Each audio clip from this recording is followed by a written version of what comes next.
نتوم ساي تقعد زلهم ساي تقول زلهم لوبي أب IBKR وكا interactive broker أتينا كم يقرنا إنا وحس زغوني investment كم جنبر تغنى كايد زلنا أبزي بالعروسي على إننا نزارة مالتي كم يركع خا ناس كا ETF تمرسيو so بحفشة بتجبراوي search مقبار تناتو information مرأي تي order بال confirm مقبار زبل بتجبر زريكم كوني جن قدميو كم يركع خا جنزب تخيل كتوصل تخيل بزبل بزعمي ياريكم يرى اتن $100 زقبرنا له مهنيات اتي برسنتج انت عطي تعليو اي اتوقعي تماركت خفت كل وقت عطو تدل ريحة يزبلكا سو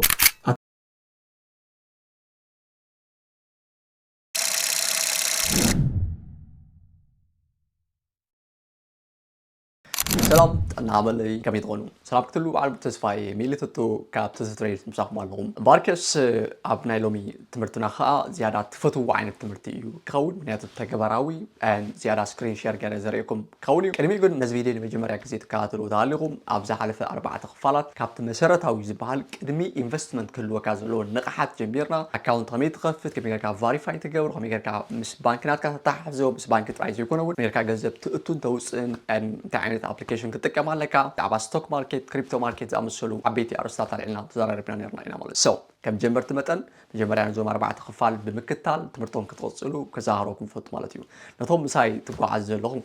ساي تقول زلهم لوبي أب IBKR وكا interactive broker أتينا كم يقرنا إنا وحس زغوني investment كم جنبر تغنى كايد زلنا أبزي بالعروسي على إنا نزارب مالتيو كريميو دايما تكبر زلكم كبابيكم شاي بوم قرب ربابيلكم ماي مسال قريبكم ريلاكس كونكم نزي فيديو تكادلو كزهروكم فوت واي مهنياتو تمرتاوي نجاري وكا كابتي ناي ودسب أفترة وكا ناي برين تفتراوي حيلنات كا وسيخا كاب كومفورت زون نات كا وسيخا ناي لوت سب انت دعتكم كا وكا ناي لوت نجرات ترتليخا ستريس كسمعك وكا كسلتوا كا جدني زي كسلتوكم خلي مبزحتكم عينو مناتو بالتعامي يخون فلو تجبروني وكا تكاتولي كومنتون تسحوا لي مالتي جن أنا ون ستيل قدمني وأبكبابي دبلاكست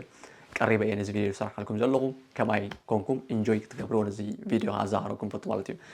so نايلومي أرسنا زيادة متاي كون أب ETFs كون ETFs نتاي إيو ETFs مالت نابنت انت دا أب حدا كامباني invest تجبر حاليها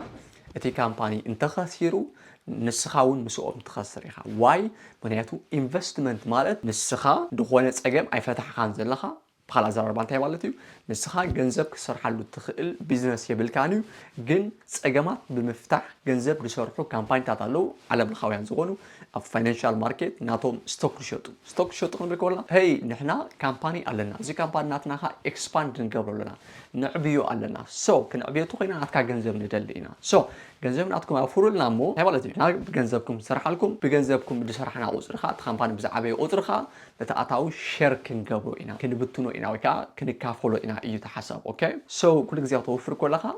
انت هتجيب زلها جنزب كان كالوت أجمعات تفتحوا كامبانيات يخاطبهم زلاتهم كامبانيات تسرحهم نتي أتوقع الشركة برخا مالتي so حجي أب حدا كامباني ويكا أب حدا asset يزبها تي بروفيشنال قانقوا ناتو مالتي جن نابتغرين أورينا نزارب سزالنا توانا نجار كردانا ترايزلو زي أنت رأتو هنا تا كامباني أب ETFs كانوا وفر كلنا تا مالتي أب ETFs بحانتي كامباني إنفستيجا كتخسر يخاطخسيرو ميلنا أب ETFs كن collection ويكا اخبكاب ناي كامبانيتات سو زوم اخبكاب ناي كامبانيتات زياتهم كا زياده انت ام زغبرو گنزبناتكا نسخات تهبو نشاتهم جن اب حدا كامباني كون انفست زغبرو دايدا اب استفلالي كامبانيتات اميتي 500 كامباني 30 كامباني 50 كامباني كون غلي ETF استفلالي مالتيو دن حدا كامباني كخسر كله حدا كامباني يخسر انت يخون تناتكا ناي مخسار تقولناتكا ازيو تحط نخون حجاز يخون مالتي سو اذا حلفه 10 عامات اسرع عامات تمليسنا ناي ETFs ويكا اب ETFs انفست زغبرو سبات كنريب كلها عزيم عوثاتهم زون كم جنبرتي كنجنبرو زلنا ويكا انفست كنجبر توينا كنجنبرو لهم زلنا عينت اسيتس ويكا عينت سيكشن هي فاينانشال ماركتس لزغونو خا تمرصي يخون مالتي سو لومي كمية كا ETF تمرز أبينا عينت ETF يخاطو فرز لك أنا تكبراوي دي تكملوا نجرا أبسكرين شير كجبروكمي أبسكرين أرزيو دس بالتمرتي كلهم عن طريق زلهم أزي بروفيشنال بزغونة بالكعو يوتي تمرتناتنا تدالي زلهم مالتي so سمعي هاي تمرتك زي guys okay so نابتي سكريناتنا مزيالنا لومي زيادة براكتيكال وكا تكبراوي زغونة تمرتي كلهم قدام بلا نجر كوب so اتناي تيوري كفال لحصر بلا كجلس لكم يدن داريو أنا تتكبراوي تمرتنا كينا مالتي So ኣብ ሎሚ ወይ ከዓ ናይ ሎሚ ትምህርትና ዝያዳ ከመይ ጌርና ኢና እቲ ናይ መጀመርያ ናትና ETF ንገልፅ ዝብል ኣርእስቲ ETF እንታይ ማለት ምዃኑ ኢና ክንዘራረብ ማለት እዩ ይኹን ዳ እምበር ኣብ ናይ ሎሚ ቪድዮ ብተወሳኺ ስቶክ ማርኬት ከመይ ጌርካ ትገዝእ ክሪፕቶ ማርኬት ከመይ ጌርካ ትገዝእ ዝብል ኣርእስታት ኣልዒልና እውን ክንዘራረብ ኢና ማለት እዩ ብተግባር እውን ዘርእየኩም ከውን ማለት እዩ ብሓፈሻ ETF እቲ ስእሊ ኣብ ዘሎ ገልፀልና ክእል እዩ ትኖት ጠጠው ናበልኩም ትወስድዎ ትኽእሉ ኢኹም ETF እንታይ ማለት እዩ ናብ ዝብል ኣርእስቲ ከይድና ብዝያዳ ምክንያቱ ኣብ ዝሓለፈ 4 ክላሳት እቲ ቲኦሪ እንታይ ማለት እዩ ዝብል ብፅሑፍ መልክዑ ገሊፅናዮ ስለ ዝኾንና ዝያዳ ናብ ተግባር ኢና ክንከይድ ማለት እዩ እቲ ፕሮፌሽናል ኣመፃፅኣ ናይ ETF ዝብል ቃል ኤክስቼንጅ ትሬድድ ፈንድድ ማለት እዩ እቲ ትርጉም ናቱ እንታይ ማለት እዩ ክንርድኦ ዘለና ነገር እንተኾ ኮይኑ ከዓ ናይ ብዙሓት ዝተፈላለዩ ኩባንያታት ኣብ ሓደ ትሬድ ክትገብረሉ ዘኽእል ዕድል ወይ ከዓ ዘኽእል ዓይነት ፋይናንሳዊ ኣሰብ እዩ ፋይናንሳዊ ዕዳጋ እዩ ማለት እዩ እቲ ናቱ ኣድቫንቴጅ ወይ ከዓ ኣወንታዊ ጎናቱ ኣብ ክንዲ ኣብ ሓንቲ ኩባንያ ኢንቨስት ትገብር እዚ ማለት ኣብ ሓንቲ ስቶክ ማርኬት ክኸውን ይኽእል እዩ ኣብ ሓንቲ ዕዳጋ ኣብ ክንዲ ኢንቨስት ትገብር ሪስክ ናትካ ሃይ ዝኸውን ኣብ ዝተፈላለየ ዳይቨርሲፋይ ንክትገብር እዩ ማለት እዩ ሶ ኣብ ብሓፈሻ ብተቐፃሊ ገፅናትና እውን ንሪኦ ስለዝኾነ ፀገም ደምፂ ኣይኮነን እዚኣ ክንሓልፋ ኢና ማለት እዩ ሶ ሰባት ስለምንታይ ኣብ ETF የውፍሩ ወይ ከዓ ንምንታይ እንተልና እቲ ዝዓበየ ነጥብ ናቱ ኣብዚ ከም ትሪኦ ዘለኹም እቶም ኣዝዮም ዕዉታት ዝበሃሉ ትሬደራት ዓበይቲ ዝበሃሉ ትሬደራት ባረን ባፌት ንሪኦም ከለና እቲ ናቶም ጉዕዞ እቲ ናይ መጀመርያ ጉዕዞ ናቶም ብETF ምዃኑ ዝዛረቡ እዩ So why ንምንታይ እዮም ETF ዝመርፅሉ ምክንያት እንታይ እዩ ንምንታይ እዩ ንዝብል ፍታት ከዓ ሓደ መብዛሕትኡ ነገር ዳይቨርሲፊኬሽን ንክህልወካ እዩ እዚ ማለት ከዓ ገንዘብካ ኣብ ሓደ ግዜ ኢንቨስት ምስ ገበርካ ናብ ብዙሓት ካምፓኒታት ክትብል እዩ ማለት እዩ ወይ ከዓ ኣብ ሓደ ግዜ ስኻ ኢንቨስት ትገብር ባት ናብ ዝተፈላለዩ ዳይቨርሲፋይ ይኸውን እንታይ እዩ እቲ እናቱ ዝዓበየ ጥቕሚ ስግኣት ናትካ ሎወር ንምግባር ስግኣት ናትካ ንምትሓት እዩ እቲ ዝዓበየ ናይ ETF ምርጫ ማለት እዩ ካልእ ነዊሕ እዋን ዝፀንሕ ዕብየት እዩ ሎንግ ተርም ቀስ ኢሉ ዝዓቢ ንላዕሊ ገፅ እዩ እንደን ኩሉ ግዜ እቲ ምዕባለ ክሳብ ዝሃለዉ ከዓ እቲ ስልጣነ ናይ ወዲ ሰብ ደቂ ሰባት ክሳብ ዝተወላለዱ እንደን ብዙሕ ግዜ ካብቲ ናይ ደቂ ሰባት ዴይዝ ሬት ዝበሃል እቲ ናይ በርዝ ሬት ይበዝሕ እዩ እዚ ማለት ከዓ ካብቶም ዝሓልፉ ሰባት ኦር ዝዓርፉ ሰባት እቶም ዝውለዱ ሓደስቲ ሰባት ክሳብ ዝበዝሑ ምዕባለ ናይ ደቂ ሰባት ወይ ከዓ እዚ ፋይናንሳዊ ዕዳጋ እዚ እዚ ናይ ETF ንላዕሊ ገፁ ናይ ምውፃእ ተኽእሎታት ኣለዎ ግን ምስ ግዜ ቀስ ኢሉ ዝወፅእ ዓይነት ዕዳጋ እዩ ማለት እዩ ሶ ንጀንበርቲ ኣዝዩ ቀሊል ብምዃኑ ገለ ካብቲ ንሰባት ንክገዝእዎ ሸውሃቶም ዘኽፍት ዓይነት ናቱ ኣወንታዊ ጎነታት እዩ ማለት እዩ ሶ ቀፂልና ገለ ህቡባት ክንርኢ ኢና ናይ መብዛሕትኡ ግዜ ናይ US ETFs ህቡባት ኣለዉ እዮም እንደን ከም በዓል ግሎባል ማርኬት ETFs ከዓ ኣዝዮም ህቡባት ዝበሃሉ ዓለም ለኻውያን ዝኾኑ ETFs ከዓ ኣለዉ እዮም ማለት እዩ ሶ ገለ ካብቶም ኣዝዮም ተመረፅቲ ዝኾኑ ግን ከዓ ኣብ ኣሜሪካ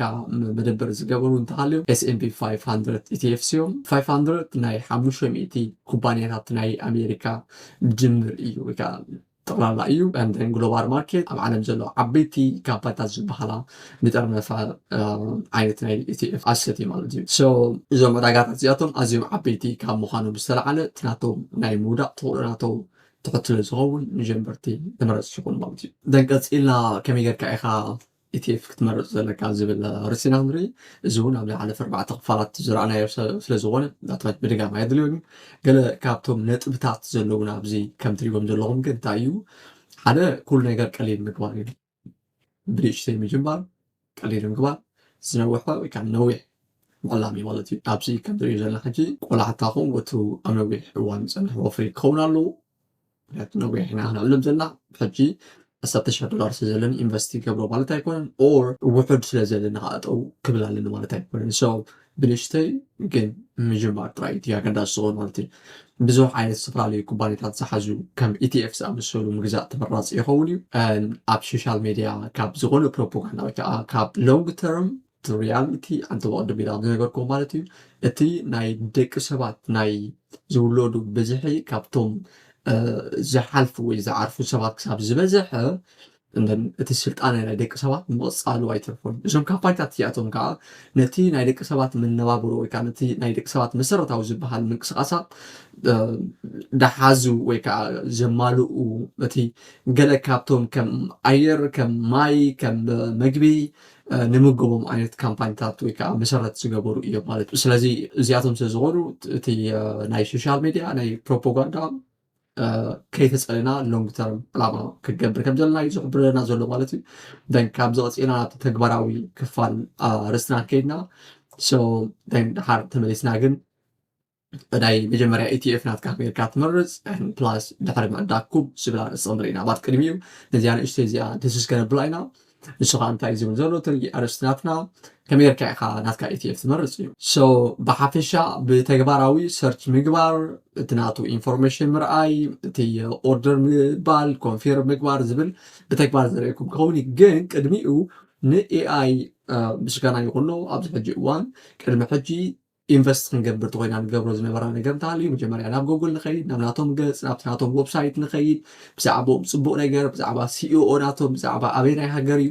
ዝብሉ መፅናዕትታት ምግባር ግዴታ ነርና እዩ በታ ኣብዚ ሕጂ እዋን ግን እቲ ኤኣይ ስለ ዘሎ እዚኣ ካምፓኒ እዚኣ ክገዛእ ደልየ ኣለኹ ፅቡቅ ጎድታት ናታ ፀሓፈለይ ሕማቅ ጎድታት ናታ ፀሓፈለይ ናይ ሎሚ 5 ዓመት እንታይ ክኸውን ይኽእል እንታይ ሓድሽ ነገር ኣሎ ኢልካ ፅቡቅ ሕቶ ንኤኣይ ምሕታት እዩ ግብረ መልሲ ምስተዋህብካ ከዓ ከም ንፉዕ ኣንባቢ ናይ ምንባብ ልምዲ ጥራይ ክህልወኩም ዘለዎ ማለት እዩ ናቲ ተግባራዊ ገፅ ክወስደኩም እየ ጋይስ ደጊመ ብሰናይ ምክትታል ሕጂ ኣነ ኣብ መዓልታዊ ኢንቨስትመንት ናተይ ኣብ ናተይ ፖርቶፊልዮ እውን ንጥቀመሉ መንገዲ እንተሃልዩ መጀመርያ እቲ ዝዓበየ ኣታዊ ናተይ ናይ ትሬዲንግ እዩ ካሽ ፍሎው ናይ ትሬዲንግ እዩ ዘሎ ካሽ ፍሎው ማለት ኣታዊ እዩ ናትኩም ካሽ ፍሎው እንታይ ክኸውን ይኽእል ናትኩም ስራሕ ክኸውን ይኽእል እዩ ኦር ናይ ፋሚሊ ቢዝነስ ክኸውን ይኽእል እዩ ኦር ቢዝነስ ክኸውን ይኽእል እዩ ኦር ብዝተፈላለየ መልክዑ ገንዘብ ክትረክብ ከለካ ካሽ ክመፀካ ከሎ ካሽ ፍሎው በሃል ኣታዊ ክህልወካ ከሎ ቋሚ ኣታዊ ክህልወካ ከሎ ማለት እዩ እዚ ሕጂ ኢንቨስት ንገብሮ ዘለና ከዓ ንሎንግ ተርም ቲም ዕዳጋ ኣድንቤላ ከም ዝነበርኩም ማለት እዩ ነቶም ፀገም ዝፈትሑ ወይ ከዓ ካምፓኒ ዘሎ ቢዝነስ ዘሎ ገንዘብ ናትካ ትቦም ኣለካ ገንዘብካ ገይሮም ራን ክገብሩ ንሳቶም ንክሰርሑ ማለት እዩ ደን ነቲ ናቶም ኣታዊ ከዓ ሸር ክገብሩካ ኢኻ ኢንቨስት ትገብሮ ዘለካ ብሓፈሻ ንስኻ እውን ኢንቨስተር ኢኻ ትኸውን ዘለካ ኢንቨስተር ጥራይ ዘይኮንካ እውን ናይ ካምፓኒ ኦውነር ኢኻ ማለት እዩ ገለ ክፋል ወናኒ ኢኻ ናይ ቢዝነስ ሰብ ኢኻ ማለት እዩ ትኸውን ዘለካ ሓደ ነገር ክትገዝእ ከለካ እንታይ ኢና ክንገብር መጀመርያ ኣብዚ ከም ትሪእዎ ዘለኹም $100 ኣብ ዝሓለፈ ንትምህርቲ ክፋል ኢና ኣቲና ንትምህርቲ ዕላማ ኢና ኣቲና ነርና ማለት እዩ ኣብ ዝሓለፈ ከም ትዝክርዎ እውን ከመይ ጌርካ ኣብ ፓርት 4 ማለት እዩ ከመይ ጌርካ ኢኻ ገንዘብ ክትእቱ ትኽእል ከተውፅእ ትኽእል ብዝብል በዛ 100 የርእየኩም ነይረ እቲ $100 ዝገበርናሉ ምክንያት እቲ ፐርሰንቴጅ ካልኩሌት ክንገብሮ ከለና ንጀንበርቲ ኣዝያ ጠቃሚት ስለትኸውን እያ ኣይ ሆፕ እቲ ቁፅሪ ኣይውሕደኩም ንኸውን ወይ ብኡ ግምት ጥራይ ክትወስዱ የብልኩም ጀስት የሃብት ብፐርሰንቴጅ ብምእታዊ ክንደይ ምእታዊት ካብ ናትኩም ካሽ ፍሎው ካብ ናትኩም ኣታዊ ኢኹም መጀመርያ ኢንቨስት ትገብርዎ ምፍላጥ ኣዝዩ ሓጋዚ ዝኸውን ነጥቢ ወይ ከዓ ሓጋዚ እዩ ማለት እዩ ደን ድሕሪኡ ኣነ $100 እቲ ኣለኹ ናብዚ ናተይ ኣካውንት ናይ ኢንተራክቲቭ ብሮከር ካብዛ $100 ክንደይ ፐርሰንት እየ ኣብ ኢቲኤፍ ከውፍራ መጀመርያ ክንደይ ፐርሰንት እየ ኣብ ETF كوفرة أن كني برسنتيغا أب ستوك ماركت كوفرة أن كني برسنتيغا أب كريبتو كرنسي كوفرة RCY حجينا هنا نطينا نقبر 4% أب ETF كوفرة أزيو وحوسيزي زحالف 10 ዓመታት 10 ዓመታት ተመሊስና ተሪእናይኻ ቀስ ኢሉ ዝዓቢ ዓይነት ዕዳጋታት እዩ ናይ ንታሓቲ ናይ ምውራድ ተኽእሎናቱ ካብ 5% ክሳብ 10% ክኸውን ይኽእል እዩ ኦር 20% ክኸውን ይኽእል እዩ ንላዕሊ ናይ መውፃእ ተኽእሎናቱ ከዓ ዝያዳ ብዕፅፍታት ናቱ ይኸውን ማለት እዩ 4% ናተይ ካብ ዘእተኽዎ ኣብ ETF እትዎ this is not financial advice guys ከምኡ ትገብሩ ለኩም ማለት ኣይኮነን ንትምህርታዊ ክፋል ጥራይ እዩ እንተደኣ ሓገዛት ተደልየኹም ሓደ ብሓደ ብዙሕ መፅናዕትታት ንገብረሎም ንሪኦም ኣርእስታት ኩሉ እዮም ማለት እዩ ካልእ 30% ኣብ ስቶክ ክንወፍር ኢና 20% ኣብ ክሪፕቶ ክንወፍር ኢና ዋይ ምክንያቱ 30% ኣብ ስቶክ ዝገበርናሉ ምክንያት ስቶክ ማርኬት ካብ ክሪፕቶ ከረንሲ ወይ ካብ ክሪፕቶ ማርኬት ንላዕሊ ውሑስ ስለ ዝኾነ ማለት እዩ ዋላኮ ኣብዚ ሕጂ እዋን ምስ ዘሎ ሃዋህው ናይ ኣሜሪካ ናይ ትራምፕ ስልጣን ተሪእናዮ ዕዳጋ 10% 30% ይውስኽ ተሃለዎ ኦር 100% ይውስኽ ተሃለዎ ንድሕሪ ተመሊስና እቲ ሂስትሪ ናቱ ታሪክ ናይቲ ስቶክ ማርኬት ተሪእናዮ ግን stock market زحل زبالة مقصاصات يزلو then بنصارو كريبتو كرنسي زعلب تاريخنا ترينايو نلعب كله 6% تجيبك خليو or 14 10 في 100 وصغلي زمانت كالموست crazy number كبك خلي جن نتاعتور كل خاطر ما سالي كل 100% 600% كور غلي زمانت كا $100 أو فيرنا كسب $5 كتكون تغليها تحتيو كتكون تغليها نلع عليه خاطر ما سالي $100 أو فيرنا شح كتكون تغليها أنا تحتيو كتكون تغليها ريسكي أنا كمل شيء متأكري أغلقه هاي ريسك زوس ريسك زوس دول مهنيات كا حدتي cash flow علني أو مصور cash flow at the same time مرسي كسب زغمكو بزح حلاقي قبله أو حلاف نتوس جلو ነገራት የብለይ ማለት ሶ ኣብ ሪስክ ዝኾነ ኢንቨስት ተገብር ኸለ ንስኻትኩም ምናልባት ETF 70% ክትገብሩ ትኽእሉ ኢኹም ወር 80% ክትገብሩ ትኽእሉ ኢኹም 10% ኣብ ስቶክ ክትገብሩ ትኽእሉ ኢኹም 10% ኣብ ክሪፕቶ ክትገብሩ ትኽእሉ ኢኹም ማለት እዩ ባት ንሕጂ በዚ 40 30 10 ዝብል ክንከይድና ኣታ 10 ኣበይ ገርካ ያላ ኸዳ ወይ ከዓ 10% ክትገብሩ ትኽእሉ ኢኹም 10% ንኢመርጀንሲ ኢና ከነቕምጣ أي كان فراينا وايت الكومني مهنياتو دينكتاوي عدل كريكاب كله كا ناي دينكت سوكونا opportunity كريكاب كله متان نخان فراغ مالتي بكا متان قطيفة أبو سنة حليمو نتعدل كتكاملو بكاش مركعو زي كبار قوي مالتي سو حجي كمي قرأينا هنجزء إيو مجمرة ETF هنجزء ETF كنجزء تغوينا أبدا تريد تبزل هاي مكناتو أب لابتوب ناتكم أب موبايل ناتكم تغيناها أبدا تريد تبل بارت تروحوا وقت لكم مالتي تريد مسبل كوا دن زمت أثلي نزي مسل بجمرة تاني بجمرة نتناتنا زي أب موبايل ناتكم كم زي أتمسكم إنتر سيمبول تبل أتمسكم سو أبدا إنتر سيمبول تبزل لها داكن جبرها داكن جزء اللي نازلنا سيرش نجبرينا مالتي تجي أبناتنا لاي تريدينج كوميونتي لنا تي معلتا بالمقصاص تريدز قبل تريدات اللونا بحف الشاعة US 100 زبال تمعلتاو منقصاصات ناتو ننقد مالت فجي بزاحات تمهاروناتنا نزي فيديو سيزري وإكا أخريقو أنا أب ريكومند سلازي كبرو US 100 كلمة رزينا انتهي مالتو ناي تريبل كيو وإكا ناي ناسداك كوينو جن أبزي ناي إيروبان يونين وإكا أبزي ناي إيروبا زون زفكت ناي US 100 كان ناي ناسداك أداقا إنهم جزء مالتي سو جزء طوينة تايح قبر زلني جمرا كتفو إيزي إنتر سيمبول أبزي بزولا كليك قبري دن بس أبزي إي تريبل كيو إلا زعفة دن بس إلي علو زعف تريو زلهم كليك قبرو إيه دن دحر نسي مسجن بجي إذا مس إلي علو انتهي يوم زي أتون قرب كجلس ألقمي باي كجزء طوينة سيل شيء طوينة مالتي أبزي كوانتيتي زبزولو بزحي إزبلن نزولو أبزولوها شير سبلنالو أتي نحد الشير كندي مغانو أبزل على يرينالو 50 قلن شحيو نازل لنا $100 مالتي سو انتاي راح نقبل لنا بفراكشن مركو نزالنا انتاي مالتي بفراكشن مركو نحنا ناي كندزي جنزب دلينا علينا أب كندزي عندل زي كونت ناي كندزي جنزبينا دلينا نبلو بينا مالتي سو دن أتي أبزي الشير سبلزلو مثلا بكرنسي كبلي نداريو ناي كندي 4% نايلنا سلازي $4 وكا 4 دي باوند كنبلينا مالتي اوردر تايب تبلنلو اوردر تايب بماركت ماركت اب صوفتلو اكفو تهاليو نخطو مالتي ابزي داي تايم انفورس بلنالو جي ستوك ماركت اند زوم ETFs انتاي يقول ماركت يوصو يخفتي ساعات شعات فرغان بناي نيويورك ناي زي ريزن عداقا اوبن غول داني يوصو سو انت تعاطي تهاليو اي اتوكاري تماركت خفت كل وقت أتو تدل ريحة إزبلكا so at opening كنقول خلينا or at أبزقونك زيك ساب كانسل زيك وركوتون نحطلو تخليها أنا نتكلم بروفيشنالي داي يزبلو أتوقع قاب استخفتها يجزء مالتي so باي كنبلاي لكن داي نجزء لنا ناي $4 كن داي percent نجزء لنا ناي 0.074% نجزء لنا مالتي وكا شير سوري بشير مالكو نجزء لنا مالتي so buy order كبلاي so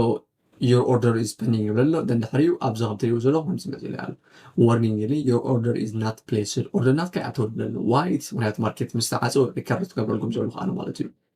so then not كا order كساب قالت 10 4 زمالت ساعات شعات مالتي ኣይከኣቱን ይብለንሎ በዚ ሰዓት እዚ ከኣቱ ይብለንሎ then it's okay ክብሎ ኣነ ንስኻትኩም ዕዳጋ ምስ ተኸፍተ ተኣትኹም ተመራፂ እዩ then ደን ክብሎ እየ እጂ ናይዚኣ ወዲ ኣለኹ እቲ ዕዳጋ ምስ ተኸፍተ ክትወን እዩ ቀፂልና ንሪኣ ናይ ስቶክ ማርኬት ምግዛእ እዩ ስቶክ ማርኬት ክንገባ ኢና ክንገዝእ መጀመርያ ትሬድ ክንብላ ኢና ሕጂ ኣነ ኣብ ማይክሮሶፍት ኢና ክንገዝእ ማይክሮሶፍት ኢንተርኮኔክትድ እዩ ምስ ዝተፈላለዩ ናይ ኤአይ ምስ ናይ ቴክኖሎጂ ናይ ኮሚኒኬሽን ካምፓኒታት ርክብ ዘለዎ እዩ ብሓፈሻ ምስ ኢኮኖሚክ ኤንድ ፋይናንሻል ማርኬት ርክብ ዘለዎ ዓይነት ማርኬት እዩ but it's not financial advice ማይክሮሶፍት ወይ ከዓ ብሾርት ስምናቱ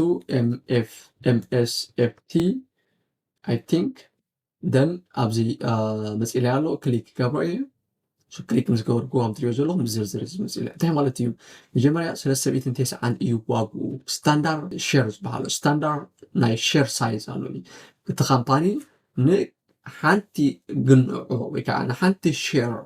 ናይ እዚ ካምፓኒ ክትገዝኡ ተደልዮም 390 እዩ ዘሎ ስታንዳርድ ፕራይስ እዩ ንሱ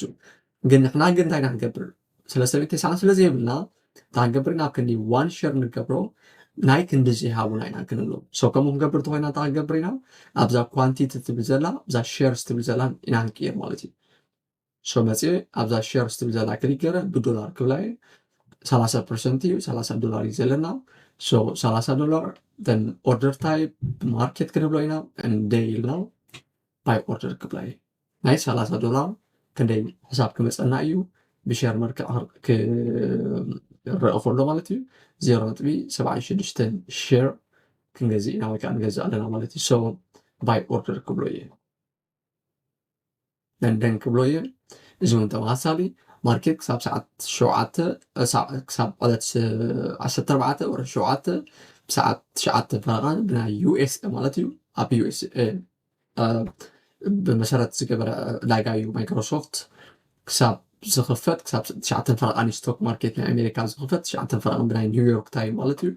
then أبتشع واني كاتور كابلن له it's okay كبري okay then next أجندة نحكبر ناي كريبتو كرنسي نحكسر trade كبلوية trade إلى BTC كتقول تقوليهم and crypto currency كمرزة مسمارسكو أبزي ريكوست كبر بلنلو ريكوست كبلو خيله ريكوست مسكبركو so ناي هجي كم زي بلنلو مدريو زلهم this account is not eligible بلنلو حدش account verify كرزلو نتمرتي so I guess for real win أبناتي بورتفوليو مالتيو crypto currency بinteractive broker أيكون كوزيز ناي crypto currency investing قبله نخل رسوم يزخ قالو platforms አለው ከም በዓል ኮይንበይዝ ባይናንስ crypto.com ሃርድ ዋሌት ስውን አለው ሆት ዋሌት ስውን አለው እሳቶም ክንጥቀም የተመረጽ so ናይ ክሪፕቶ ከረንሲ እንታይ ናንገብር ተኮይና ንገዝእ ተኮይና ኣብ ክሪፕቶ ከረንሲ ካብ ኮይንበይዝ ኣከፋፍታ ክሳብ ገንዘባትኣትዋ ዝብል ኣብዛ ቪድዮ ኣብ ላዕሊ ዘላ ትሪእዋ ዘለኹም ወይ ከዓ ኣብ ስክሪን ፅያ ዘላ ቪድዮ ገሊፀልኩም ስለዘለኹ ኣብኣ ኣትኹም ብዛዕባ ክሪፕቶ ከረንሲ ክትሪኡ ትኽእሉ ኢኹም ማለት እዩ ኣብ ቀፃሊ ከዓ ብዛዕባ ሃርድ ዋሌት ክንዛረብ ስለዝኾና ሕጂ ኖርማሊ እዚኣ ንሓልፋ ክኸውን እዩ ማለት ምክንያቱ ኣብ ሃርድ ዋሌት ኣቲና ብሓፍሻ ብሰንትራላይዝድ ገዚእና ከመይ ጌርና ናብ ዲሰንትራላይዝድ ንሕልፎ ካብ ዲሰንትራላይዝድ ከመይ ጌርና ናብ ባንክናትና ንእትዎ ዝብል ኣርእስቲ ክህልወና እዩ ማለት እዩ ሶ ሕጂ ከመይ ጌርና ንገዝእ ሪእና ኣለና ትሬድ ኢልና ንሕሪኡ ሪእና ኣለና ነቲ ሓሳብ ከዓ ኦልሬዲ ሼር ገይረኩም ኣለኹ ቴስላ ንገዝእ ተለና ትዋንነት ህልወና ኣሎ ማለት እዩ ብሌቨሬጅ መልክዑ ትሬድ ትገብረሉ ኣብ ኣጋጣሚታት ከዓ ኣብ ቀፃሊ ብካሊእ መልክዑ ክንርኢና ማለት እዩ ሶ ንሕጂ ግን ዋንነት ናቱ ኣዝዩ ውሕስ ዝኾነ መንገዲ እያርየኩም ደን በዚ ክጅምር ትኽእሉ ኢኹም እቲ ናትኩም ሃዋሁ ቀሲልኩም ትሪእዎ ትኽእሉ ኢኹም ማለት እዩ ሶ ደን ድሕሪኡ ኢንቨስት ጌርና ምስ ወዳእና ኣብዚ ዳሽቦርድ ዝብል ዘሎ ኢና ክንኣቱ ወይ ከዓ ኣብ ፖርቶፊልዮ ዝብል ምሳኣትና ናብዚ ሒዝና ክመፅእ ሕጂ ናትና ፖዚሽን ኣብዚ ዝገልፅልና ክኸውን እዩ እቲ ዘለና ቶታል ካሽ ዘሎ ካልኦት ነገራት ዝብል ማለት እዩ ደን ድሕሪኡ በዞም ኣብዚ ዘለው መሰረት ከዓ እቲ ናትና ባላንስ ካልኦት ነገራት ንሪኦ ክኸውን እዩ ማለት እዩ ሶ ኣብ ዳሽቦርድ ክንኣቱ ኢና ኣብ ዳሽቦርድ ምስ ኣትና ክንደይ ኣማውንትናትና ላዕሊ ታሕቲ ዝብል እዚ እቲ ምንቅስቃሳት ናይቲ ማርኬት ዘርእየና እዩ ፐርፎርማንስ ኣብ ዝብል ተኣቲና ክንደይ ፐርሰንት ኢና ኣፕ ወፂና ዘለና ዳውንሎድና ዘለና ከሲርና ዘለና ከሲብና ዘለና ንሪእሉ ቦታ እዩ ሴክተር ኢንዳስትሪ ስቶክ ማርኬት ድዩ ክሪፕቶ ድዩ ኢቲኤፍ ድዩ ዝብል ኣብዚ ፐርፎርማንስ ወይ ከዓ እቲ ናትና ኢንቨስት ገበርናዮ ከመይ ይሰርሓሉ ንኸስርና ዘለና ንኸስብ ዝብል ዘርእየና እዩ ባላንስ ዘለና ኣማውንት ኦፍ ማኒ ወይ ከዓ ብዙሕ ገንዘብ ዘርእየና እዩ በርቶፊሊዮ ኒውስ ኢምፓክት ለንስ ዝብሉ ዝኣመሰሉ ዝተፈላለዩ ኢንፎርሜሽን ኣብዚ ትረኽቡ ክኸውን ማለት እዩ ናብ ቀፃሊ ከዓ ብሓደ ኮይና ንሪኦ ክኸውን እዩ what about እንተ ደኣ እዚ ሕጂ ኣነ ኣትየ ዘለኹ ካንስል ክገብሮ ተኮይኑ ኣብዛ ትሬድ ትብል ዘላ ክንኣትና ትሬድ ለ ኦርደርስ ኤንድ ትሬድስ ትብል ዘላ ላትንብዚኣ ትሪእዋ ዘለኹም ኣብዛ ትሬድስ ክትኣቱ ኢኹም መጀመርያ then trades ናብ ትሬድስ ምስ ኣተና ድሕሪ ኦርደርስ ናብዚ ከባቢ ዝመፅያትና ፀኒሓ ትሬድስ ኦርደርስ ኤንድ ትሬድስ ክብላየ እንታይ ክንትሪኦ ዘለዋ ሕጂ እቶም ገዚእናዮም ዘለና ኣብ ዘለውና እዩ ናይ ማይክሮሶፍት ናይ $30 ገዚእና ኣለና ናይ ዩኤስ 100 ኣብ ናይ $4 ገዚእና ኣለና the same ኣብዚ እውን ናይ ማይክሮሶፍት ናይ $30 ገዚእና ኣለና እዚ ግን ካንስል ድዩ ካንስል ዘይኮኑ እዚኣቶም ኣብ ዘለውና ማለት ካንስል ክገብሮ ተኮይነ ኣብዚ ለኒ ማይናስ ድብል ምልክት ኣለዎ ኣብዚ ማይናስ ዝብል ዘሎ ምልክት ኣትየ ክሊክ ገይረ then ካንስል ክገብሮ ክእል እየ ሞዲፋይ እውን ክገብሮ ክእል እየ ሞዲፋይ ኦርደር ተለዮ ብዚ ክትሪኦ ዘለኹም ካብ ክውስኸሉ ኦር ክቅንሰሉ ምስ ዝደሊ እዩ ማለት ሶ ናይ 30 ኣሎ 40 ክገብሮ ክእል እየ 50 ክገብሮ ክእል እየ it depend በትናትኩም ካሽ ፍሎው መሰረት ወይ ከዓ ካሽ ኣማውንት መሰረት ትሬድ ክገብሮ ትኽእሉ ኢኹም ማለት እዩ እንጂ ካብዚ ቀፂልና ናብቲ ናትና ስላይድ ክንምለስ ኢና then ኣብዚ ኣለና እንታይ ዝብል ዘሎ ድሕሪ ምዕዳግኩም እንታይ ኢና ክንገብር ዘለና ከወይ ምስ ገዛእና እንታይ ኢና ክንገብር ዘለና እዩ ማለት እዩ ሶ መጀመርያ ገለ ሓቅታት ኣለዉ እቲ ሓቂኻ እንታይ እዩ ምስ ገዛእናዮ ዕዳጋ ናትና ላዕሊ ታሕቲ ክብል ባህርያዊ እዩ እስ ፍፁም ዝኾነ ባህርያዊ ናይ ዕዳጋ እዩ ገንዘብ ይቕንስ ኣሎ ይቕንሰኒ ኣሎ $2 ቀኒሱ $3 ቀኒሱ ኣይኮነን ሎንግ ተርም ዕዳጋ ኩሉ ግዜ እቲ ላዕሊ ታሕቲ ምባል ኣይኮነን ድፅላ ባት ሎንግ ተርም ክዓቢ ይኽእል ዶ እዩ ሕጂ ታሕቲ ወሪዱ ላዕሊ ወፂኡ ኣገዳሲ ይኮነ ክሳብ ገንዘብ ናትካ ላዕሊ ወፂኡ ክሳብ ዘውፅኻዮ ዕዳጋ ላዕሊ ታሕቲ ክብል ግዴታ እዩ ሶታ ክትገብር ኣለካ ዕጉስ ክትከውን ኣለካ ብዘይ ምቁራፅ ብ$50 ወርሓዊ ተጀሚርካ ወርሓዊ $50 ከተወፍር ኣለካ ካብ ዝኾነ ስምዕታዊ ውሳነታት ወይ ከዓ ምውፃእ ኦር ክወፅእ ኣለኒ ክኣትለኒ ምባል ኦር ኣብዘይ ክገዝእ ኣለኒ ኦር ሕጃዊ ሒደ ክገዝእ ኣለኒ ኣብዚ ቅፅል ዘሎ ኣብዘይ ክገዝእ ዝብሉ ስምዕታዊ ውሳነታት ክትኽእል ኣለካ ድሕሪ ምግዛእኻ ማለት እዩ ከም ኢንቨስተር as a trader እውን ዓብይ ካፒታል ደመሓደር ዘለዎ ሰብ ኮይና ንሪኦ ከለና nothing is an overnight result or it's not an overnight success or shortcut ኣይኮነን long term ትዕግስቲ ሓትት እዩ ነዊሕ እዋን እዩ ባረን ባፈት ላዕሊ $100 ቢልዮን ክሰርሕ ከሎ ካብ ኢንቨስትመንት ማለት እዩ ኩሉ ሰብ ኣቋራጭ ደሊ ስለ ዝነበረ ኣነ እዛ ቀስ ኢልካ ከም ኣካይዳ ጎብየት ትህነፅ ሃፍቲ መሪፀ እንዳስዋ ኢኻ $100 ቢልዮን ክሰርሕ ክኢለ ኣነ ብዙሓት ክኸስሩ ከለዉ ኣነ ኣይከሰርኩን ብዙሓት ከይከሰቡ ክወፅእ ከለዉ ግን ኣነ ብንፃሩ ክኸስብ ዝኽኣሉ ኩሉ ምክንያት እንተሃልዩ ቀስ ኢልካ ማለት ስለው ክትኾን ኣለካ ደይኮነ ግን ብትዕግስትን ብትርድኢትን ትገብሮ ውሳነታት እዩ ክገልፆ ዝፍትን ዘሎ ማለት ካልእ ኮንሲስተንትሊ እዩ እሱ ከዓ ብተደጋጋሚ ተማሳሊ ኣማውንት ነትናትካ ፕሪንሲፕል ነትናትካ ሕግጋት ወይ ከዓ ሕጊ ፈሎው ምግባር ምኽታል ኣገዳሲ ነጥቢ እዩ ኣዝዩ ውፅኢት ክርከቡ ዝኽእል መስርሕ እዩ ከዓ ማለት እዩ ካልእ መዓልታዊ ወይ ወርሓዊ ትገብሮ ንኣሽቱ ወፍርታት ምስ ግዜ ብጣዕሚ ዓበይቲ ኮይኖም ክዓብዩ ከም ዝኽእሉ ምእማን እዩ ማለት እዩ ኣብ መወዳእታ ገፅናትና ኣብዚ ዘለዎም ትሪኦ ዘለኹም ናይ መወዳእታ መልእኽቲ እዩ ዝብል ዘሎ እቲ ዝዓበየ ነገር ክሳብ ኣብዚ እንተ ደኣ ነዚ ቪድዮ ተሪኢኹሞ ሕጂ ትሪእዎ ኣለኹም ንካልኣይ ግዜ ክትደግምዎ ርዳእኒ ምክንያቱ ተግባር መጀመርያ ትሪኦ ድሕሪ ተተግብሮ ስለ ዝኾነ ማለት እዩ ክሳብ ኣብዚ ተመፂኹም ሎሚ ክጅምሩ ኣለኩም ሎሚ ክጅምሩ ኣለኩም ዋይ ምክንያቱ ነዛ ቪድዮ እዚ ኣነ ሪከርድ ንክገብረልኩም እኳ 1 ሰዓት ወሲዳትለይ ሪከርድ ገረያ እንተን ከም ብሓድሽ ማይክ ናትካ ጠፊኣ ስለ ዝኾነት እቲ ናትካ ፋይል ኮራፕትድ ኮይኑ ተባሂላ ካልኣይ ግዜ ሪከርድ ዝገብራ ዘሎ ዋይ ተልኩምኒ ምክንያቱ ኣይ ሃብ ቱ ዱ ኢት ሎሚ ክውዳእ ኣልኩም ክኽእል ኣለኒ ሎሚ ክስራሕ ስለ ዘለዋ ማለት እዩ ان ሓደ ሰዓት እያ ትወስደለይ ትኽእል ሎሚ ተወዲአ እያ ደን ፅባሕ ካልእ ከደምዕ እያ ማለት እዩ so the same ንስኻትኩም ሎሚ ሪኢኹም ኣለኹም ንፅባሕ ክሓድር ፅባሕ ኣካውንት ክኸፍት ዘበለኩልኩም ሓንቲ ሰዓት እያ ክትወስድ ትኽእል 2 ሰዓት እያ ክትወስድ ትኽእል ግዜ ወሲድኩም ምውዳእ እዩ ሕጂ ግዝኡ ኣይኮንኩም ዝብል ዘለኹ ግን ኣካውንትኩም ክፈቱ ብንእሽተይ ጀምሩ ተምሃሩ ዳሲት ሓደ ስልጡን ዝበሃል ሰብ ስልጡን ሕብረተሰብ እውን ኣብ ምህናፅ ተራ ክፃወት ዝኽእል ሓደ ሰብ ክገብሮ ዝኽእል ውሳነ ወይ ከዓ ስጉምቲ ወይ ናብራ ተሃልዩ ሎሚ ክትገብሮ ዘለካ ነገር ሎሚ ምግባር እዩ ዳሲት ማለት እዩ ሶ እቲ ቪድዮ ቁሩብ ንውሕ ዝበለ ክኸውን ይኽእል እዩ ኣስፊሕካ ክትገልፅ ኣለካ ሓፂር መብርሂ ብምሃብ ንሰባት ኣልዳናይ ክሳራ ንኸይንገብር እቲ ሞያ ኣስፊሕካ ንትገልፅ ስለ ዝግደካ እዩ well so ነዚ ቪድዮ ክሳብ ዘተኸታተልኩሞ ኮንግራቹሌሽን ዋይ ሓንቲ ስጉሚ ህይወትኩም ንምቕያር ሎሚ ተጓዒዝኩም ኣለኹም ማለት እዩ ሶ እንኳዕ ሓጎሰኩም ክብለኩም ንፈቱ ማለት እዩ ዳረጂ ዝያዳ ምስ ናተይ ካፒታል ናተይ ሪል ዝኾነ ኣነ ኢንቨስት ዝገብረሉ ካፒታል ናተይ እውን ሸር ዝገብረኩም ክኸውን እዩ ብሓደ ኮይና ንዝመፅእ 5-10 ዓመት ክንዓብየሉ ንኽእል ነፍሲ ወከፍ ጉዕዞናትና ሸር ዝገብረኩም ክኸውን እዩ ዝያዳ ከዓ ዝዓበየ ቁፅሪ ኢንቨስት እናገበርካ ክትከይድ ከለካ ብዙሕ ነገራት ኣብ ክሪፕቶ ኢንቨስት ትገብር ኣብ ስቶክ ኢንቨስት ትገብር ኣብ ቦንድስ ኢንቨስት ትገብር ኣብ ናይ ኢንሹራንስ ካምፓኒታት ኢንቨስት ትገብር ዝተፈላለዩ ዓይነት ካምፓኒታት ስለ ዘለዉ ሓደ ብሓደ ዝገልጸልኩም ወይ እውን ዘብራራልኩም ክኸውን እዩ ማለት እዩ ታንክ ዩ ሶ ማች ተስፋለኒ ንግዚኹም ዝምጥን ኢንፎርሜሽን ፍልጠት ሓበሬታ ረኺብኩም ክትኮኑ ማለት እዩ እዚ ቻነል ሙሉእ ኣታዊታት ናቱ ንፅጉማ ንጊፍ ኣዌይ ንጀመርቲ ትሬደራት ዝወሃብ ላይክ ሰብስክራይብ ተገርኩም ዕብየት ናይ ቻነል ማሕበረሰባዊ ዕብየት እዩ ይቐንደለይ